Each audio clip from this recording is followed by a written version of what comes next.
सलामकुम जी। मेरा नाम मदर अब्बास है। भट्टियां हवेली हरबाई ਦੇ ਰਹਿਣ ਵਾਲਾ ਸ਼ਹਿਰ ਪਿੰਡੀ ਪੱਟੀਆਂ ਹੈ।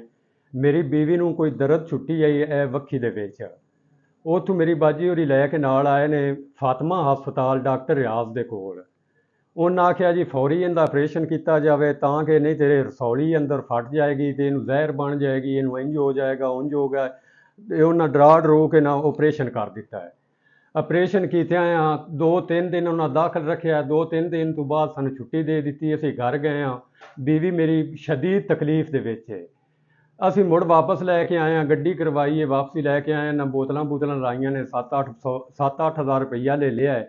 ਲੈ ਕੇ ਇਹਨਾਂ ਆਖਿਆ ਲੈ ਜਾਓ, ਇਹ ਇਨਸ਼ਾਅੱਲਾ ਠੀਕ ਹੋ ਜਾਸੀ, ਘਬਰਾਉਣ ਵਾਲੀ ਕੋਈ ਗੱਲ ਨਹੀਂ, ਕੋਈ ਮਸਲਾ ਨਹੀਂ। ਅਸੀਂ ਮੁੜ ਲੈ ਕੇ ਗਏ ਹਾਂ ਤੇ ਫਿਰ ਉਹੀ ਦਰਦ ਲੱਗੀ, ਉਹੀ ਮਸਲਾ ਬਣਿਆ। ਮੁੜ ਲੈ ਕੇ ਆਇਆ।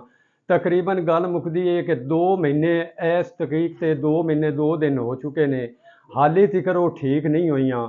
ਤੇ ਡਾਕਟਰ ਸਾਹਿਬ ਹੋਰਾਂ ਤਕਰੀਬਨ 10-12 ਵਾਰੀ ਸਾਡੇ ਕੋਲ 7-7 8-8 ਹਜ਼ਾਰ ਰੁਪਈਆ ਮੁੜ ਲਿਆ ਹੈ। ਤੇ ਅਖੀਰ ਤੇ ਮੈਂ ਆਇਆ ਡਾਕਟਰ ਸਾਹਿਬ ਦੇ ਦਰਵਾਜ਼ੇ ਅੱਗੇ ਖਲੋਤਾ ਰਿਹਾ।